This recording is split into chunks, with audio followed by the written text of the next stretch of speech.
어, 앉아 있으니까 진짜 앞서서 말씀하신 대로 느낌이 좀 색다른 것 같습니다. 예, 저한테 주어진 시간이 얼마 없고, 근데 앞서서 너무 좋은 말씀들을 많이 해주시고, 제가 좀 공부를 많이 하게 됐는데, 재미있기도 했는데, 진짜 머리가 좀 아파오네요. 여러분들 대단하십니다. 이렇게 놀라운 집중력을 지금 발휘하고 계신다는 게, 진짜 다행스럽게도 제가 하는 부분은 굉장히 쉽습니다.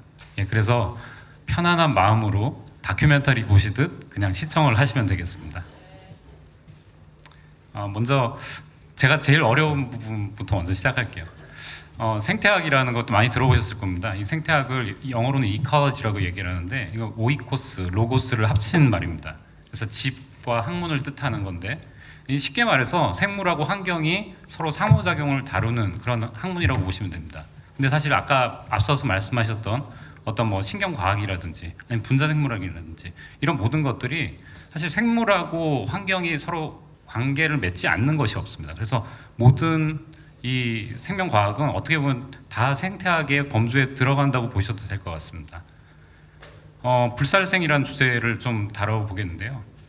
이 대지를 보시면은 보통 이제 대부분의 이제 우리가 이제 대상으로 생각을 하는 게 좀 돼지를 생명으로 생각하는 것보다 일단 먹을거리로 생각을 합니다. 기본적으로 우리에게 단백질을 공급하는 자원이죠.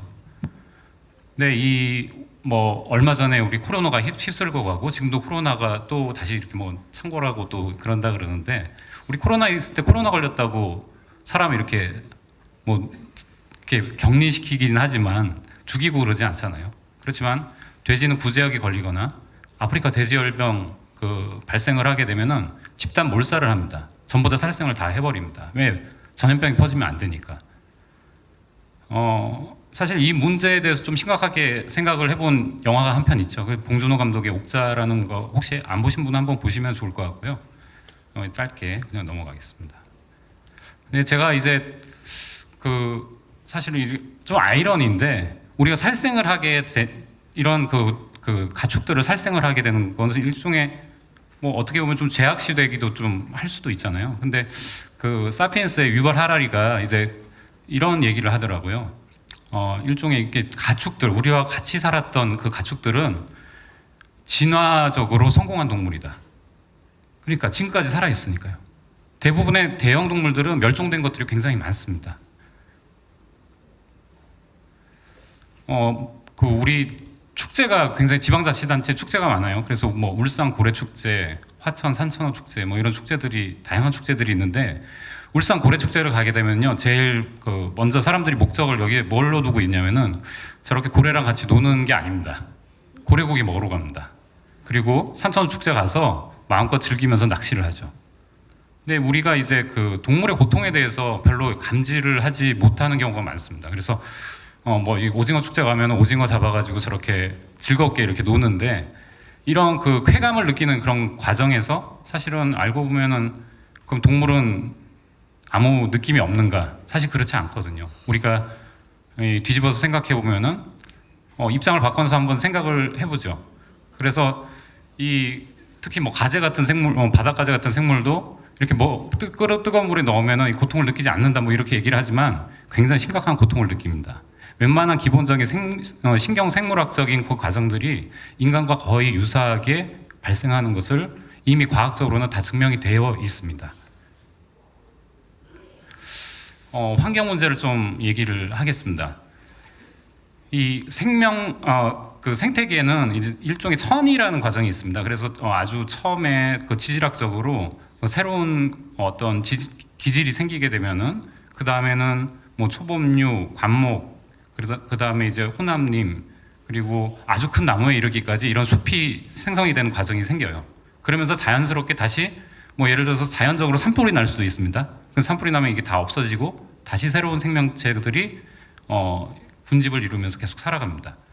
그래서 이러한 과정들이 계속 반복되는데, 지금 실제로는 여기에는 인간이 그렇게 많이 개입을 하지 않고 있었죠. 과거에는. 그렇지만 인간이 생겨난 이후로는 굉장히 이제 개입을 많이 하게 됐습니다. 그래서 우리 소위 말하는 많이 들으셨겠지만 기후변화 문제가 아주 지금 뭐 올해 최고 지금 더운 날들이 저 언제 이게 끝나는지 모르겠어요. 막 미치겠습니다, 저도. 지금 에어컨은 계속 돌려야 되고, 전기세도 꽤 많이 나갈 거고. 여하튼 이런 문제들은 사실 우리가 어떻게 보면 우리가 저질러 놓은 일에 대해서 반대편의 급부로 받는 거라고 생각을 하시면 되겠습니다. 왜냐하면은 이거의 주범은 이산화탄소, 우리가 배출시키는 이산화탄소이기 때문이죠. 근데 과거에도 기후변화는 있었습니다. 그러니까 인간이 살기 이전에도 오래전 시절에 화산이 폭발하고 그로 인해서 그 공룡이 멸종했다 뭐 이런 얘기 들어보셨을 거 아니에요. 그런 과정을 통해서 어떤 그 생명체가 나왔다 소멸하는 이런 그 멸종의 과정들이 계속 있었는데 사실상 지금 문제는 뭐냐면요. 인간이 이 변화시키는 그 환경의 속도가 굉장히 빠르게 변하고 있다는 겁니다. 과거에 이런 지질학적인 그 변화들에 비해서 훨씬 더 빠르게 몇십 년 사이에 너무 많은 큰 것들이 많이 변하고 있다는 게 핵심적으로 우리가 좀 생각을 해봐야 될 문제입니다.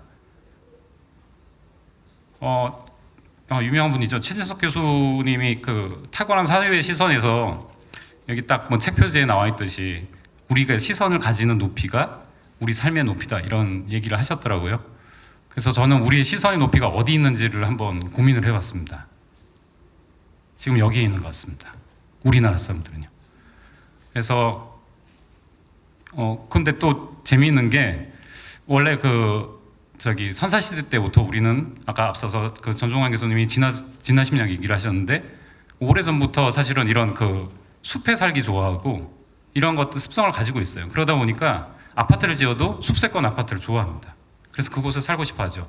근데 숲세권 아파트의 문제점은 환경을 파괴한다는 겁니다. 굉장히 쉽게 파괴하죠. 지금 이제 파괴하다 못해가지고 좀 더 이제 더 많이 나간 곳이 제가 이제 연구를 하는 바닷가 주변인데 특히 연안 환경은 굉장히 빠른 속도로 파괴가 되고 있고요. 사실 수많은 좋은 호텔들과 리조트와 이런 것들이 다 해안가에 자리를 잡고 있습니다. 제가 연구하는 동물 하나 소개해 드릴게요. 굉장히 작은 미물인데 아주 작은 건 아니고 눈으로 볼 수 있습니다. 그냥 손톱만한 크기입니다. 근데 이 흰발롱개라는 게 지금 현재 멸종위기종 2급이고요. 이 흰발롱개가 저희가 최근에 이제 발견한 사실 중에 하나가 재밌는데 얘네들은 우리처럼 인간처럼 소리를 들을 수 없습니다. 공기 중에 있는 소리는 못 느끼지만 바닥에 있는 소리는 느낍니다. 그래서 처음에 제가 지금 보여드리는 이 영상에서 저희 학생이 그 농개 아바타를 만들었어요. 암컷 아바타를 만들어서 수컷을 유인하고 있는 장면입니다. 그래서 수컷 보고 수컷이 이제 이 암컷 보고 그 가짜인데 그 암컷인 줄 알고 부르는 겁니다. 그래서 그냥 부르는 게 아니라 이 부르는 과정에 다리를 떱니다. 그래서 다리를 떨면서 마치 그 신호를 이제 그 암컷한테 보내는 그런 행위를 하는 걸 볼 수 있는데 저희가 발견한 게 수컷 보고 저리 가라는 그 신호하고 암컷한테 이리 오라는 신호가 서로 신호의 리듬이 다르다라는 걸 저희가 처음 발견을 했어요. 그래서 그 제목을 이제 농개가 노래하는 곳이라고 써서 논문을 출판했습니다. 제가 왜 이 말씀을 드리냐면은 바닷속에 굉장한 그 해안부터 시작해서 여러 가지 소음과 진동 이런 것들이 굉장히 많이 있습니다. 근데 원래 자연계 바다에서는 그 고래라든지 다른 그 어류라든지 이런 것들이 의사소통을 하기 위해 소리를 내거든요. 그럼 우리는 사람은 20에서 2만 헤르츠 소리를 이제 듣고 느끼지만 얘네들이 느끼는 범주는 다 다릅니다. 자기가 인식하는 채널들이 다 있어요. 그런데 그 인식하는 채널들이 공교롭게도 사람이 해양에서 내는 소음하고 겹칩니다. 그 잠수하면서 내는 그 소나라든지 아니면 뭐 다른 그 주변의 해양의 발전소라든지 이런 것들이 내는 소음들이 있잖아요. 그런 소음들 때문에 이제 짜증이 나기 시작하는 겁니다. 제가 왜 이런 말씀을 드리냐? 우리 한 20년 전에는 층간소음 문제가 심각하지 않았거든요. 근데 지금 층간소음 때문에 사람끼리 살인을 합니다. 예, 그 정도로 아주 심각해졌어요. 굉장히 소음에 민감한 인간이 되었습니다, 우리들이. 그만큼 조용한 환경에서 살고 있다는 얘기입니다. 그럼 얘네들은 어떻게 느낄까요? 그래서 그 미래학자인 후엔 엘리케스는 이런 말을 합니다. 기술의 발전에 따라서 동물과 인간이 정신적, 신체적으로 가까워질 때 동물 권리와 관련된 인간의 윤리는 한층 더 가까워질 거라고 이렇게 예견을 하고 있습니다. 저는 이 말이 분명히 맞다고 생각을 하고요. 아마 지금 수많은 사람들이 그 반려견을 키우고 있잖아요. 그래서 그 반려견하고도 사실 이렇게 관련이 된 걸 수도 있는데 우리가 점점 이제 그 동물과 의사소통을 하는 날이 저는 올 거라고 생각을 하고 있습니다. 다음 좀 제가 이제 그 좀 심각하게 좀 여러분께 물론 부담 없이 다 들으셔도 되는데 좀 심각한 내용 중에 하나 플라스틱에 관해서 좀 말씀을 드릴게요. 이 지금 보시는 새는 지구상에서 지금 살아남아 있는 새 중에서 가장 큰 새입니다. 알바트로스라고 부르는 새입니다. 이 새가 우리나라에 살지 않아요. 그래서 날아다니는 새를 이렇게 사진을 보여주면은 갈매기 아니냐 그러는데 갈매기 아닙니다. 굉장히 큰 새고요. 지금 옆에 있는 사람이 이 정도 될 정도로 굉장히 큽니다. 근데 얘네들이 이제 주로 이제 남태평양이나 이런 곳에 서식을 하고 있는데 지금 남극 앞바다에서 여기 보시면은 얘네들이 번식하는 섬이 있고요. 그 섬의 그 주변으로 이렇게 어미가 날아가서 다시 자기 둥지로 옵니다. 긴 항해를 합니다. 그래서 한 몇천 킬로를 거의 한 7천, 6천, 7천 막 이 정도를 날아가지고 계속 먹이를 구해서 오는데 굉장히 충격적인 장면이 이제 목격이 됩니다. 지금 보시다시피 어미가 새끼한테 먹이를 불어주는데 플라스틱을 먹이로 이렇게 줍니다. 이걸 처음에 이걸 세상에 알린 분이 그 크리스 조단이라는 분인데 이분은 원래 변호사예요. 변호사인데 이거 가서 자기가 이제 알바트로스를 보고 싶어가지고 거기 현장에 갔다가 너무 그 알바트로스가 이 쓰레기 속에서 죽어가는 장면을 보고 너무 충격을 받아서 그 길로 돌아오는 길에 이제 변호사 자격증을 반납하고 우리나라에서 당신의 나라뿐만 아니라 그 여러 나라를 돌아다니면서 이렇게 우리나라까지 포함해서 그 전시회를 하고 있습니다. 그리고 영화도 한 편 찍었고요. 알바트로스라는 영화 제가 지금 글 쓴 곳에 거기 그 링크가 돼 있으니까 한번 들어가서 한번 보시면 좋을 것 같아요. 전부 무료로 개방이 돼 있습니다. 보시다시피 이 뱃속에 쓰레기가 가득 찬 채로 그냥 죽어갑니다. 그럼 얘는 바보냐? 지가 먹을 거랑 먹지 못하는 거랑 어떻게 구분을 할 수 없을 정도로 이렇게 미련한 동물인가? 근데 생각해보면요, 얘네들이 진화해온 역사는 수십만 년, 수백만 년, 그 조상 때 그 플라스틱이 먹이가 아니라는 거를 인지할 만한 시간이 없었습니다. 플라스틱이 탄생한 거는 1898년에 처음에 의도는 굉장히 좋아요. 이 당구공의 그 재료가 예전에는 상아였거든요. 코끼리 상아. 그 코끼리 상아를 가지고 당구공을 만들려면은 코끼리를 죽여야 됩니다. 그래서 사실 밀렵도 하고 막 이러는데 이런 것들을 이제 차단하기 위해서 일종의 그 재생 가능한 어떤 그런 원료를 한번 발굴을 해봐라 그런 컴피티션이 있었어요. 그러면서 그때 당시에 이제 셀룰로스를 가지고 처음 이 개발한 물질이 바로 플라스틱입니다. 그래서 우리가 보통 플라스틱은 가소성이 있는 성형 가능한 이런 뜻을 가지고 있죠. 시대가 얼마나 변했는지를 알 수 있는 그 자료 사진 중에 하나인데 1955년 라이프지 지금 이거 멸종한 잡지입니다. 예전에 굉장히 좋은 내용을 담고 있는데 이 라이프지의 이 사진의 저 표지를 보면은 모두 다 이제 한번 일회용으로 쓰고 다 버려도 된다. 이거 집안일을 해서 일단 해방이 되잖아요. 엄마들이. 그래서 각광을 받으면서 완전 난리가 난 겁니다. 그래서 이거는 최고의 우리에게 인류에게 준 최고의 선물이다라고 이렇게 찬사를 보이다가 지금 현재 와서는 재앙이 되어버렸습니다. 그래서 왜 우리 지층을 가지고 보통 연구를 하잖아요. 그럼 지금의 세상은 나중에 가서 만약에 인류가 멸종을 하고 나서 나중에 누군가가 지능을 가진 외계인이라든지 누군가 와서 보게 된다면은 굉장히 짧은 시간의 지층 안에 온갖 플라스틱이 다 쌓여 있는 그런 인류세 지층을 만나게 될 겁니다. 아마 들어보셨을 겁니다. 태평양 한가운데 쓰레기섬이 아주 큰 쓰레기섬이 있다는 걸. 근데 이건 벌써 꽤 오래 전부터 이 얘기가 나와서 지금 이 쓰레기섬뿐만 아니라 점점 커져가죠. 그래서 여기 지금 나오는 이분은 자기 배가 있어요. 그래서 벌써 한 20년 다 됐죠. 그 전에 쓰레기섬 있다고 하니까 이제 직접 자기가 현장을 가서 목격을 해보겠다 하고 간 겁니다. 그래서 자기 배를 가지고 갔는데 처음에 가보니까 섬이 어디 있어? 아무것도 안 보이는 겁니다. 그냥 똑같은 바다예요. 근데 이거 물을 한번 이렇게 떠가지고 이렇게 보니까 엄청나게 많은 그 쓰레기들이 흐물흐물하게 이렇게 그 건더기 상태로 뭐 찢기고 갈겨져 가지고 전부 다 이런 식으로 물 속에 떠 있는 상태인 모습을 발견하게 됩니다. 근데 이게 결국에 어디로 가겠습니까? 우리 생물들한테 뱃속으로 들어가고 우리가 먹게 됩니다. 그래서 이걸 그 미세 플라스틱이라고 보통 얘기를 하거든요. 지금 보시는 이 동물은 바다의 생물 중에서 가장 밑바닥에 있는 플랑크톤 다음에 먹이 생물인데 그 요광류라고 부릅니다. 요광류. 근데 현미경으로 봐야 되는 정도로 작은 생물인데 거기다가 인위적으로 그 형광 물질을 입힌 미세 플라스틱을 이렇게 넣어 놓으니까 먹이하고 구분을 못해요. 역시 마찬가지로 뭐 알바트로스하고 똑같은 과정이 벌어지고 있다 이렇게 보시면 될 것 같습니다.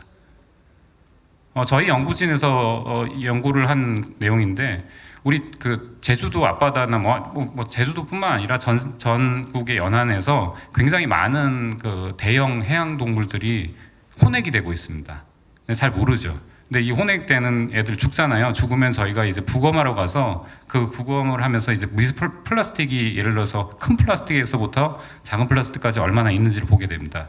왜 이런 연구를 하는 게 중요하냐면은 얘네들이 우리 인간의 모습을 알게 해주는 일종의 거울입니다. 거울의 역할을 하기 때문에 굉장히 중요하다고 말씀을 드리고 싶고 이 소화관 내에서 미세 플라스틱이 꽤 많이 발견이 됩니다. 아마 지금 앉아 계신 저를 포함해서 여러분들께서도 다 몸속에 어느 정도는 다 갖고 계시다고 생각을 하시면 될 것 같아요. 그 미세 플라스틱은 거의 우리가 소위 좀 과장 아닌 과장을 해서 일주일에 저 카드 한 장 분량을 이렇게 잘게 씹어서 먹는다 이렇게 생각을 하시면 되고 물론 밖으로도 배출되긴 하지만 문제는 몸속에 들어와서 여러 가지 문제점을 일으킬 수 있습니다. 제가 좀 도움이 되시게 하나 그 팁을 알려드리면은 그 BPA라는 물질이 있어요. 우리가 그냥 플라스틱 자체는 사실 그렇게 유해한 물질은 아닙니다. 플라스틱에 여러 가지 물질이 섞여 있거든요. 근데 그 플라스틱의 소재의 성질을 좋게 하기 위해서 비스페놀 A라는 대표적인 이런 물질이 있습니다. 그래서 이런 물질의 경우에는 이제 우리가 쉽게 접할 수 있어요. 예를 들어서 커피 지금은 더운 여름이니까 먹지만 아에는 별로 이제 큰 문제가 안 생길 수 있지만 추운 겨울에 뜨거운 커피 드실 때 그 커피 뚜껑에 BPA가 섞여 있습니다. 그래서 그 커피를 드실 때 반드시 이렇게 컵 뚜껑을 벗겨서 드시는 걸 권장합니다. 물론 스타벅스 커피는 뚜껑에 BPA 프리라고 되어 있습니다. 역시 마찬가지로 영수증에 이렇게 우리 가게에서 파는 영수증도 잘 보시면은 저 비싼 백화점 영수증은 뒤를 보면은 BPA 프리라고 되어 있는데 그냥 일반 우리 그 구멍가게나 이런 데서는 파는 것들이 다 주는 영수증이 다 이런 BPA가 섞여 있기 때문에 가지고 다니시면서 이렇게 만지다가 이렇게 손에 대지 마시고 반드시 이렇게 버리시기를 추천합니다. 제가 이제 그 레이첼 칼슨이라는 아주 제가 존경하는 해양 생물학자를 한 분을 소개를 할 건데요. 이분은 그 침묵의 봄이라는 아주 유명한 책을 쓰셨어요. 이 책 쓰시고 나서 3년이 되기 전에 돌아가셨습니다. 굉장히 이게 굉장히 문제를 일으킨 책인데 이 책에 담겨 있는 내용이 어떤 내용이냐면은 아마 DDT라는 거 들어보셨을 거예요. DDT 농약이죠. 근데 그 과거에 이제 그 미국의 뉴욕 주변에 이 펠리칸이 폐사하는 사고가 납니다. 그래서 이 폐사를 했는데 가서 왜 죽었나 이제 과학자들이 살펴보니까 놀랍게도 얘네들이 DDT가 굉장히 많이 농축이 돼 있는 거예요. DDT 농도가 굉장히 높은 겁니다. 근데 아무리 봐도 물을 떠봐도 뭐 먹이를 봐도 DDT가 이렇게 안 많은데 근데 알고 보니까 이 DDT의 이 농도가 먹이 사슬을 따라서 계속 점핑을 하면서 높아진다는 사실을 발견하게 된 겁니다. 그래서 이 사실을 일반 대중들에게 알리는 글을 써서 침묵의 봄이라는 책을 썼습니다. 그래서 미국 사람들한테 엄청난 반향을 일으키고요. 지금은 뭐 SNS 통해서 뭐 방송 통해서 유튜브 통해서 다 알려지지만 그때는 책이 유일하게 이런 것들을 알릴 수 있는 그런 파급 효과가 있었거든요. 그래서 그를 통해서 미국 의회에서 DDT를 만들어서 생산해서 판매하는 그런 것들이 다 금지가 됐습니다. 그리고 나서 사실 우리나라도 지금 DDT는 사용하지 않는 물질입니다. 그런데 아까 제가 소개해드린 크리스 조단이라는 분이 예술 작가 일을 하고 계세요. 그 얼마 전에 저 몇 년 전에 이제 제 아이들 데리고 성공미술관이 여기 근처에 있는데 성공미술관에서 이 행사를 했었습니다. 근데 여기에 가서 그 제목이 똑같아요. 침묵의 봄이라는 제목의 작품인데 이 작품은 18만 3천 마리의 새로 표현이 되어 있습니다. 그래서 가까이서 확대해 보면 뭐 이런 새들을 18만 3천 마리를 그려놨어요. 근데 이게 의미가 있는 게 매일 미국에서 농약으로 죽는 새의 숫자랍니다. 매년이 아니라요. 매일. 엄청난 새들이 지금도 농약으로 죽고 있습니다. 그래서 DDT가 아닌 다른 화학 물질에 의해서 아까 앞서서도 저기 화학 얘기하고 막 그랬는데 이 화학 회사들 예를 들어서 DDT도 예전에는 샤넬 같은 회사가 이런 그 DDT를 만들었었어요. 그러니까 돈벌이가 되는 거죠. 자, 그러면 이제 우리 질문이 생기시잖아요. 플라스틱은 그럼 과연 어떻게 되는 거냐? 이 질문이 생기실 수 있잖아요. 그래서 저희가 연구를 하나 최근에 이제 발표를 하나 했는데 여기는 좀 독특한 생태계입니다. 제가 이제 밋밋하게 이렇게 표현을 했는데 이걸 지금 아직 그 저희가 처음으로 이걸 발견을 했는데 이거 어디냐면요. 우리가 눈으로 잘 볼 수 없는 우리 주변에서 볼 수 없는 심해 생태계입니다. 그래서 그 해양과학기술원에서 그 이사보호라고 큰 배를 가지고 연구를 하는데 인도양에 가서 그 심해의 열수구라는 곳이 있어요. 열수구는 완전히 다른 세상입니다. 우리가 광합성 기반으로 살아가고 있다고 하면은 이 열수구는 화학 합성을 기반으로 살아가고 있는 곳입니다. 그래서 완전히 여기 생태계랑 동떨어진 곳이죠. 근데 이곳에서도 채취를 해서 보니까 플라스틱이 굉장히 많이 보이는 거예요. 미세 플라스틱이. 그래서 그걸 처음으로 확인을 했고 더 충격적인 거는 여기 밑에 조개 같은 거 보이시죠? 요거를 먹는 애들이 얘네보다 미세 플라스틱의 농도가 더 높은 겁니다. 그래서 이게 지금 먹이사슬을 따라가면서 얘네들도 이게 농축이 될 수 있구나라는 사실을 알게 해주죠. 그래서 지금 현재 우리가 지금 어느 정도 아직도 뭐 플라스틱 사용 중지하지 않았잖아요. 계속 쓰고 있고 계속 늘어나고 있습니다. 근데 이게 언제 가서 이제 문제를 터뜨릴지 모르겠어요. 그래서 긴 시간은 아닐 것 같다는 좀 생각이 들고요. 환경 문제를 해결하기 위해서 불교에 대한 채식 좋은 대안입니다. 제가 이따가 말씀드릴 건데 이분은 그 제레드 다이아몬드 교수님인데 이분이 원래 이 책 유명하잖아요. 아마 여기 앉아 계신 분들 중에서도 서가에 내가 정말 책 많이 읽는 사람이야 하고 그 자기 이렇게 좀 과시하고 싶은 분은 아마 이 책들 다 가지고 계실 거예요. 총균세, 명저죠. 근데 그 총균세는 인류의 문명이 어떻게 발달했는가를 이제 보여주는 그런 책이라면 이 책의 존재는 다 아시잖아요. 퓰리처상도 수상했고 엄청 유명한 책이니까. 근데 이 후속판이 있어요. 컬랩스라는 책인데 총균세는 지금도 책이 잘 팔리고 있습니다. 근데 이 컬랩스는 우리나라에서 책이 문명의 붕괴라는 책의 제목으로 나왔는데 아마 절판된 걸로 제가 알고 있거든요. 근데 이 책의 내용은 뭐냐면요. 앞서서 인류의 문명이 어떻게 발달했는가를 조망을 했다면은 이 책에서는 인류의 문명이 발달한 곳에서 어떻게 하루아침에 멸망을 할 수 있었는가 여기를 다루고 있습니다. 과거에 지금은 존재하지 않는 과거의 문명이 융성했던 국가들이 있거든요. 그런 국가들이 과연 어떻게 다 멸망했는가를 추적해서 전부 다 과학적으로 분석을 해봅니다.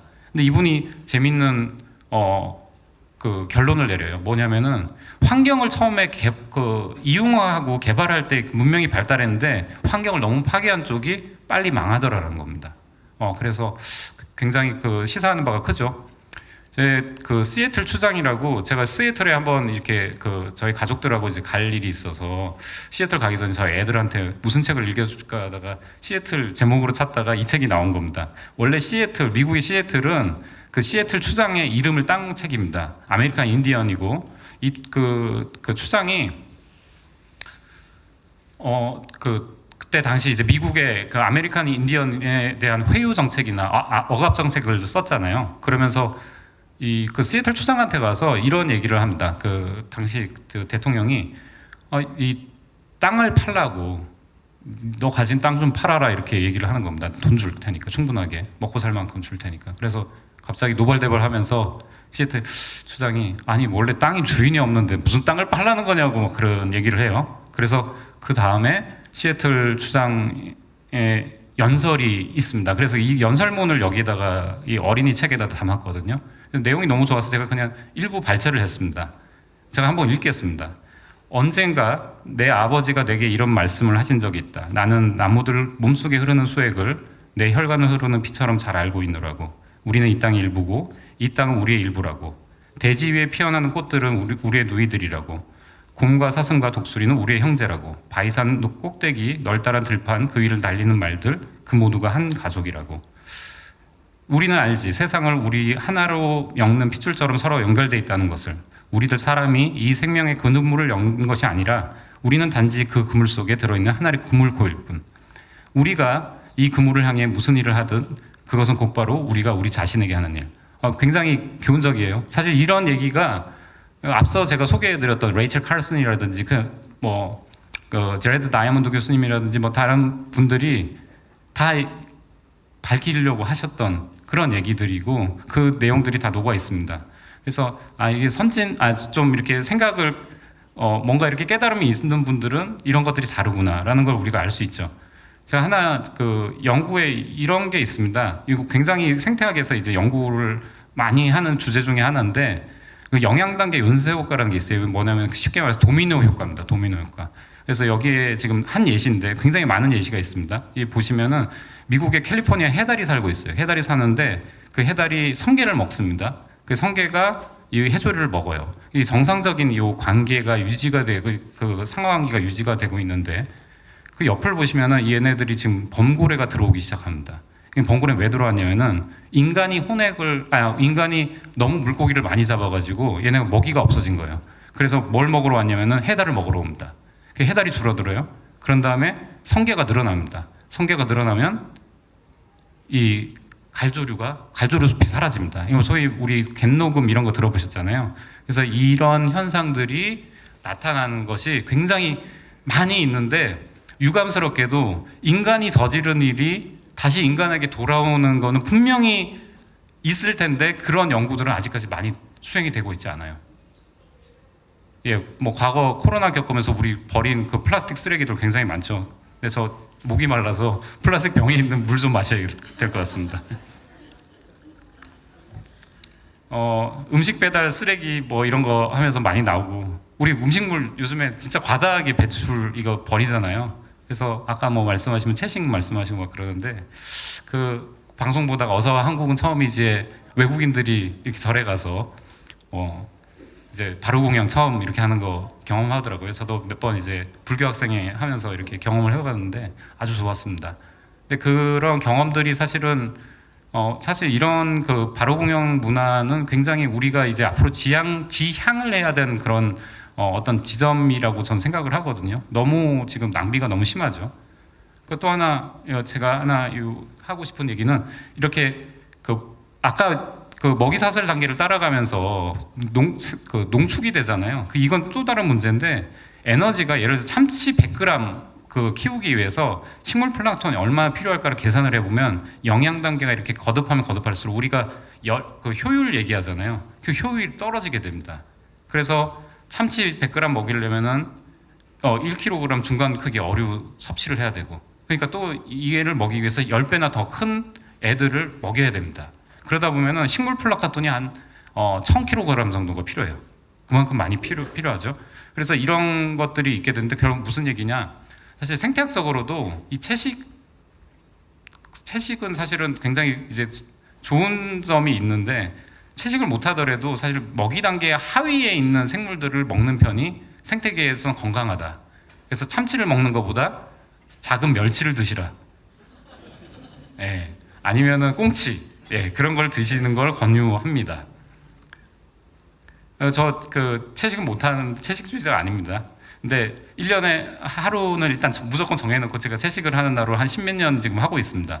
근데 요거 쉽지가 않더라고요. 우리나라에서 일단 채식을 하루 종일 하는 때를 이렇게 제가 집에서 해먹지 않는 이상 이런 게 좀 힘들죠. 근데 우리가 이제 이런 고민에서 아마 벗어날 시점이 도래할 것 같습니다. 왜냐하면 배양육이라든지 가공육이라든지 이런 것들이 전부 다 생물을 그러니까 살아있는 동물을 죽이지 않고 그렇게 만들어낸 음식이니까 그때 가서 이제 뭔가 좀 차이가 날 수 있겠죠. 지금 보시는 제가 이제 끝에서 두 번째 슬라이드입니다. 이제 거의 끝납니다. 제가 30분 넘겼네요. 예, 죄송합니다. 여기 지구인 건 다 아시죠? 한번 제가 퀴즈를 드리겠습니다. 이 지구에 있는 저 구슬은 뭘 뜻하는 걸까요?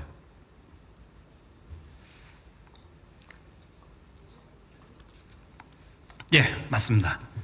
지금 여기에는요, 여기 있는 구슬은 지구상에 있는 전체의 물의 양입니다. 놀랍죠? 예, 처음 보신 분들은 놀랍습니다. 우리가 왜 바다가 지구 표면은 70%를 덮고 있다 그러잖아요. 엄청 깊어요. 근데 사실 알고 보면 지표면에 이렇게 사과 껍데기에 한번 이렇게 코팅한 수준, 그 수준으로 그냥 물이 있는 겁니다. 자, 그리고 여기는 대기입니다. 근데 요즘에 이제 그 시나리오가 어떤 기후 변화 시나리오에서 자꾸 요거 얘기하다가 요걸 놓치고 있는 거 아닌가 싶어요. 그러니까 부처님 말씀 항상 중도잖아요. 중도를 생각한다면 사실은 이게 균형이 맞아야 되는데 기후 변화를 억제하기 위해서 배터리가 있는 전기 자동차를 이제 합니다. 근데 전기 자동차는 사실 제가 이제 거기 글에도 써놨지만 지금 전기 자동차가 이제 문제가 좀 심각해져 가지고 요즘에 좀 인식이 안 좋습니다. 근데 전기 자동차의 치명적인 오류가 이 배터리를 생산하기 위해서 엄청나게 많은 물을 오염을 시킵니다. 예, 그 금속을 얻기 위해서.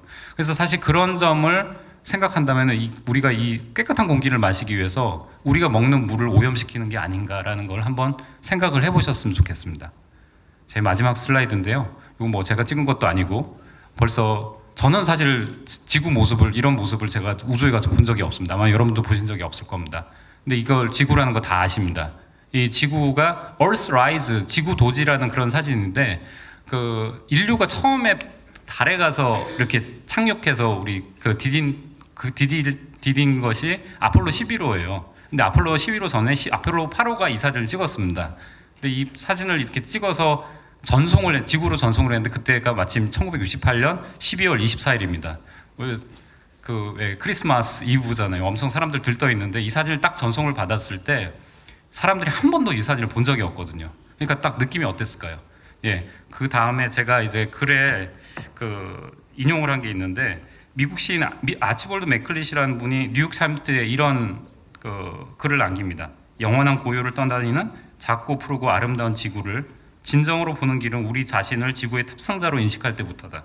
지구를 밝은 사랑스러움 위에 함께 선 진실한 형제로 영원한 냉혹을 함께 항해한다는 사실을 인식하는 것이다. 그래서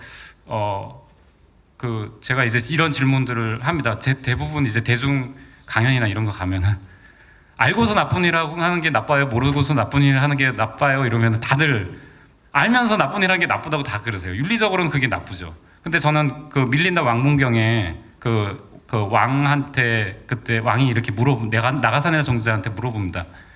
알면서 나쁜 거 하는 게 나쁘냐, 이제 더 해를 끼치냐 이렇게 물어보니까 그때 비유를 하죠. 우리 뜨거운 솥을 뜨거움에도 불구하고 그걸 만지게 되면 화를 훨씬 더 많이 입는다.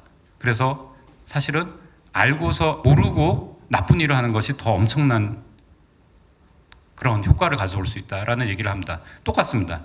환경 분야는 우리가 모르는 게 너무 많거든요. 그래서 조금씩 알아갈수록 저도 지금 알아가는 과정이고 알아갈수록 우리가 환경에 해를 가하더라도 알고서 나쁜 일을 할 때랑 모르고서 나쁜 일을 할 때랑 그 폭은 너무 다르다고 생각을 합니다. 그래서 알면 행동한다고 그렇게 지행합일 말은 좋은데 실천하기는 굉장히 어렵죠. 그래도 조금씩 알아간다면 우리가 행동이 바뀌지 않을까라는 생각에서 오늘 제 발표를 마치겠습니다. 예, 감사합니다.